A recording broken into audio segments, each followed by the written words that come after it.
Okay, I'm gonna finish my updates on the bike. Man, I had a pretty good scare here. Just coming out of the restroom over there to get back on the bike, and the bike fell over. Man, what happened was this.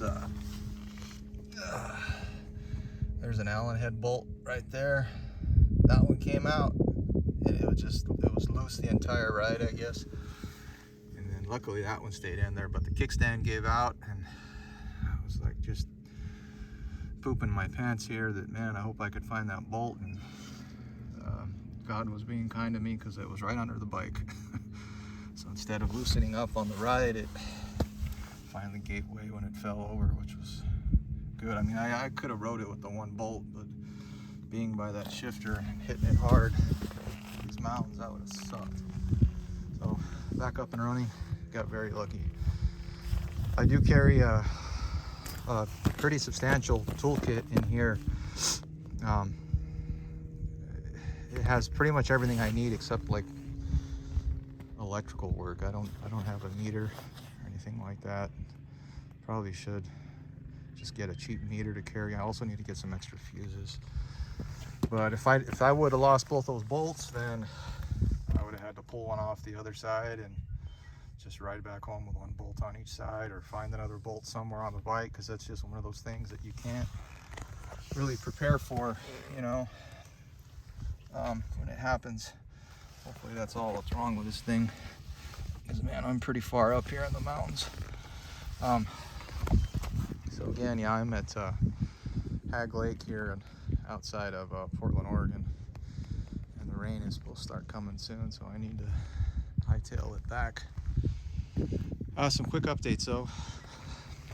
I did put a tail tidy on from Adventure Spec, and man, that thing is sweet. To me, it's definitely worth $100 in my opinion.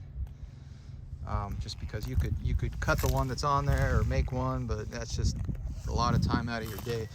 Everything went back on from an OEM perspective except this right here, and what this is for is just like a shroud for the license plate light, just to illuminate more light directly on the plate. But the wire there, it didn't have a cutout for it. So if I drilled a hole right here where you can kind of see, and that's just for the light. If you guys don't care about that light, I do. I ride at night. That's kind of important to me. That was the only other thing. And then the OEM setup, it has a retaining clip that normally would mount to the underside of this, but it doesn't do it anymore. So it's just held on with these screws, which is enough. Everything else went back on from an OEM standpoint, and it just looks so much nicer, so much cleaner. I'm still able to use my pull strap here. I use this thing all the time just for moving the bike around, and it's still strong enough in terms of that. Like I was mentioning before in another video, I got cut off here. I did also put the they call it a mini fairing, and really it's just a navigation tower. This also by Adventure Spec, and it goes right to the fork mount. As far as mounting up, it's super easy. However, with me having this windshield, that was tricky.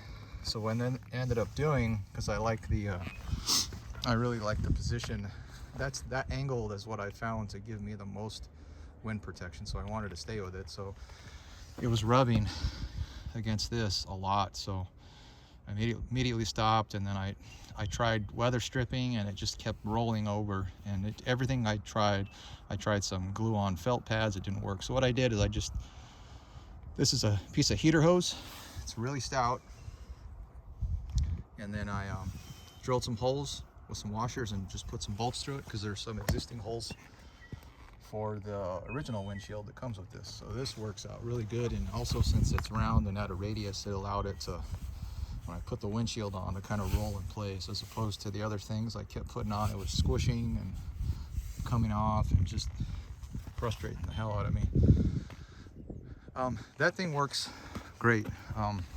Allows my phone to stay out of the place. The only thing I've noticed is vibrates a lot more with this as opposed to when I had it on the handlebar. I don't know if there's maybe some kind of damper I could put on that or what, but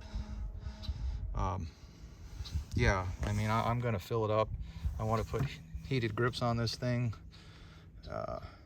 Where I'm from, it's been in the 90s, but here it's cold, so I won't need them until I get back home in the winter, but that'll give me time to kind of plan out how I'm going to do that, wiring wise and whatnot. I want to do the heated grips. I also want to put some auxiliary lights on, so it has some cutouts here. I wish they would have just gave you I wish this would be aluminum. This is mild steel. It's just one piece of aluminum, and then they let you drill how you want to. You know, then you could just use a stepper bit and drill whatever holes you need to. It just would have been so much easier. But man, other than that, I'm glad I recovered from that the foot peg and the kickstand. Man, I was at the point where I was going to have to call somebody here, because that, like I said, or just find another bolt, and yeah, but I recovered, thank God. So that was the only updates really, is that you can kind of see it from the front here. It looks cool. I like the way it looks. And just take another video of the back view here of the tail tidy. I am carrying quite a bit extra gas on this trip. I have to do another video on it. They're too small.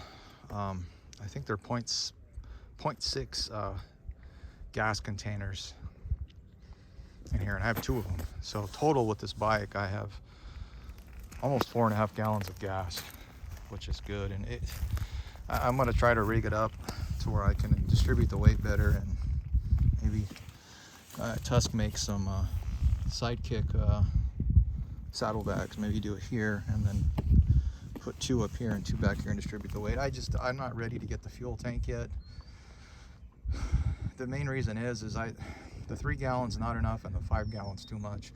I really want something in between of a 4 gallon. And you know, the other problem with that is when you're just like on a car, right? You don't want to, when that fuel is all the way down here, your fuel pump's up here, it's having to work too hard, and it's just not ideal, right? So I'm hoping they come up with just more of a better design, you know, because it makes me worry about that fuel pump. I've had fuel pumps die on cars, and for that reason, really, it burns out, right? People, or myself included, ran it too far empty on gas, and that's what happened. So right now, this is working out fine. I just need to distribute the weight better, and then, like I said, I'll have 4.5 gallons of gas, which is more than enough to take me really far. And even back here, with it back here in this area, the weight's fine. It's not too far off balance. But I think it would work better to put kind of one up here and one back here, and then I could free up a little more space. Okay, that's it for now. I better start making my way back, because they said that storm is coming in from the coast. So, all right. Everybody take care.